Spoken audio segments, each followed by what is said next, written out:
sweetheart. Today we are reading in the text, chapter 16, The Forgiveness of Illusions. And we're in section, The End of Illusions,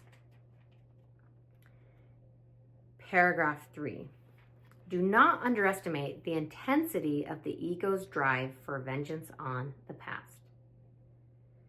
It is completely savage and completely insane.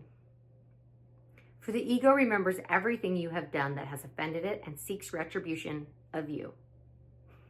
I'm going to pause here and go, wow. I had not really thought about it that way in a while. It's been a while since I've read the text. And reading that, it's just such a good reminder of our ego is our worst enemy. Can't traumatize and disturb us as much as our own egos do. It seeks retribution of you. The fantasies it brings to its chosen relationships in which to act out its hate are fantasies of your destruction. For the ego holds the past against you, and in your escape from the past, it sees itself deprived of the vengeance it believes you so justly merit. Wow, this is really fascinating. It's really exposing how hateful the ego is, and more so than anyone toward the self. Yet without your reliance in your own destruction, the ego could not hold you to the past. In the special relationship you are allowing your destruction to be.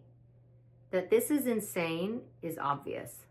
But what is less obvious is that the present is useless to you while you pursue the ego's goal as its ally. Interesting to say that the present is useless to you while we're pursuing the ego's goal. Wow. Because we know that the only thing that's real is right now. Now, love, peace, God, those are, to me, synonymous. Because God can only exist in the now. Anything and everything can only exist in the now. The past is gone. It's not here. It's now just a memory. The future is not here. It's just a construct. Or a projection, but it's not here, it doesn't exist. It's really fascinating that the present is useless to you, so reality, while we pursue the ego's goal of getting retribution. Wow. So what that brings to my mind is that, wow, when we have that, when we share the ego's goal of retribution, which really is retribution against ourselves, because it's the only one we're really disturbing is ourselves. We might go out and try and ruin other people's lives too, but the ego's not going to ruin anyone else's life as much as it's going to ruin yours, because it's robbing you of your life, literally, because your life is right here, right now, and nowhere else. And the ego can't exist in the present moment. That's why people, when they meditate and they're being really present in the present moment, they feel so peaceful and so good. If they're able to get to that space where they're like really in the now. It's such a peaceful, blissful feeling. Just to be here in this now moment. But how much of the time are we living in the ghost lands of the past or the future that don't exist? And so the consciousness is leaving God, love, joy of the now moment and wandering off into the wilderness, the lone and dreary wilderness.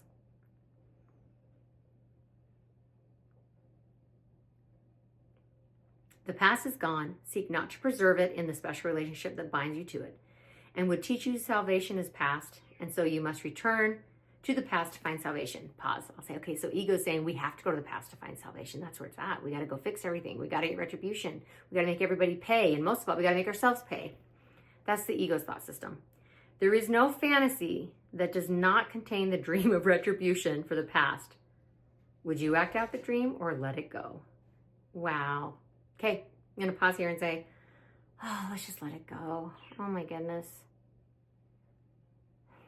The hardest thing we're ever going to do is let it be easy.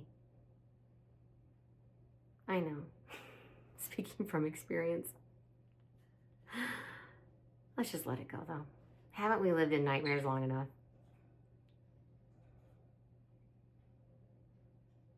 When we go back in the past to find salvation and mete out retribution, the person we're hurting the most is ourselves. May we love ourselves enough today to let it go. I love you so much. Thanks for being here. Thank you for having this beautiful, wonderful heart and this heartfelt desire to know God, to know peace, to know joy. You showed up for this. You showed up. Thank you. I love you so much. Mwah. Talk soon.